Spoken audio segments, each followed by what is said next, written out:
And welcome back to another St. Louis 7. This one following an episode on Overtime with Oliver with KSDK longtime anchor Michael Bush. Had a blast wherever you get your podcast. It's OT with Oliver. Before we jump into a St. Louis 7, Michael, we've touched about a lot of things on the podcast, but there's one project that is coming back now that we want people to know about. Right. So the Muscular Dystrophy Association Telethon, if you've been watching Channel 5 all these years, we did it for many, many years with Jerry Lewis in Las Vegas. Jerry Lewis has since passed. They don't do a national telethon, but we now have a local telethon for kids with muscular dystrophy, kids and adults with muscular dystrophy. And we're going back to Grant's Farm this year, where we did it for so many years. We're going to be on in prime time for the first time ever from 8 to 10 p.m. Sunday, September 5th. So be there or be square, and hopefully we'll get your support. I feel like Arthur Fonzarelli should come around the corner. Yeah, exactly. Not from St. Louis, you're from Chicago. You did a couple stints in Tucson and New Orleans and Kansas City before you found your home. How long did it take you to realize we're kind of obsessed with where people went to high school? It didn't take long because people would ask me, not knowing I wasn't from here originally, where'd you go to high school?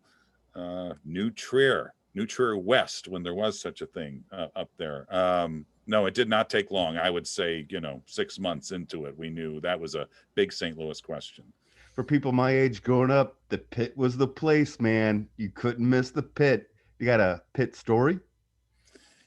Let's see. Well, we had a altercation one night on the pit. I don't want to name names, but two of our, what the pit was at the end of Sports Plus, we had a lot of local sports journalists come on, and they would argue whether the Cardinals should make this trade or the Blues should do that. And one night, Malcolm Briggs, who was one of our sports reporters, had to break up a fight between two of the pit members. Fortunately, it happened off the air, but it was not what we had intended. We never wanted to take it that seriously. Do you have a favorite concert that you've seen in St. Louis? I'd probably have to say Springsteen, but I also got to see Billy Joel and Elton John, and that was pretty darn good too. Do you remember what album the Springsteen tour was? I don't. There was one where he actually played Santa Claus is Coming to Town. Were you at that one? That was at when it was called the Sabbath Center. He played that. And it was he must have played for 3.5 hours. And my wife grew up in the Philadelphia area, so Bruce Springsteen, she knew Bruce Springsteen long before I ever knew. And, I don't remember if I was even thrilled about going, but man, it changed that night. That was just that was a concert unlike any other. When you go to Drew's, what do you order? I'm pretty boring. I usually just order something with chocolate. But I do get the concretes, but I'll try various things, but there's no one thing that I like there. I'm not a big sweets guy, but that place just, it is really special. You've been working downtown for a long time. Where's your hidden gem downtown? Hidden gem downtown.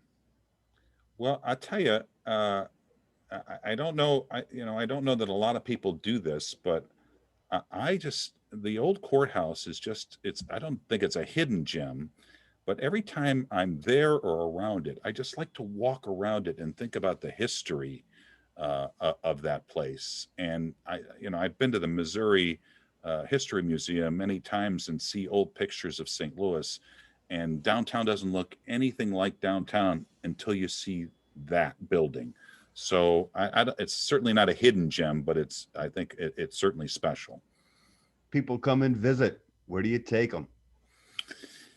Well, let's see. We like to take them to a Cardinals game because I don't think the atmosphere can be matched anywhere when there's a baseball game in town. I think the zoo is always someplace, particularly if the folks have kids or grandkids. Nobody can believe. I have some friends in San Diego who pay, I don't know, $50 to go to their zoo, and San Diego Zoo is an amazing place, but they can't believe they can walk into the St. Louis Zoo for free.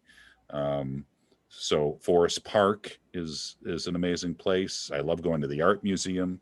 Um, and then if we want to get a good dinner, we usually go to Paul Mano's, which is probably my favorite restaurant in town. You know, before I started this podcast, I didn't realize how much of a place Paul Mano's was. Oh my God. I mean, if you're a blues guy, if you're Guy Phillips, if you're anybody who lives west of 270 and 40, that's your go-to place. I'm telling you, I have never had a bad meal there. And I'll tell you a story. My favorite dish there, they have a sea bass that is just to die for. And we were in Italy, and we went to a Michelin star restaurant, and they had a similar sea bass that wasn't as good as Paul Mano's.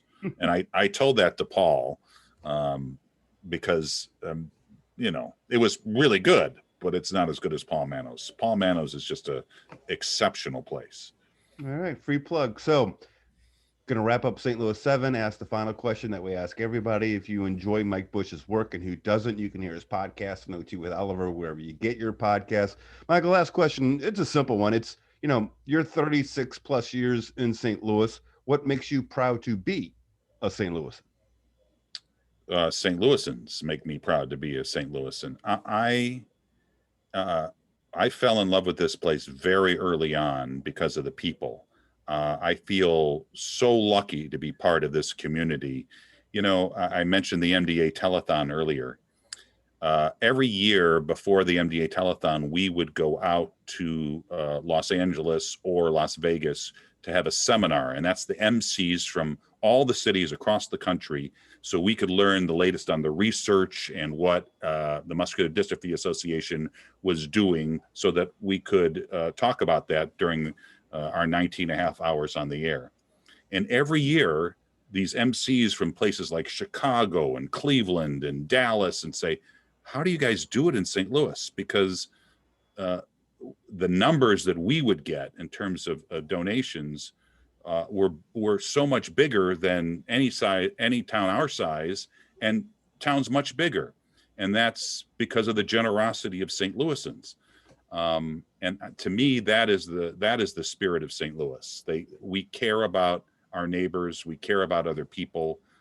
Yes, we have many, many challenges, so many challenges, but I think the heart of St. Louis is very, very generous, and I feel lucky to be a part of this community.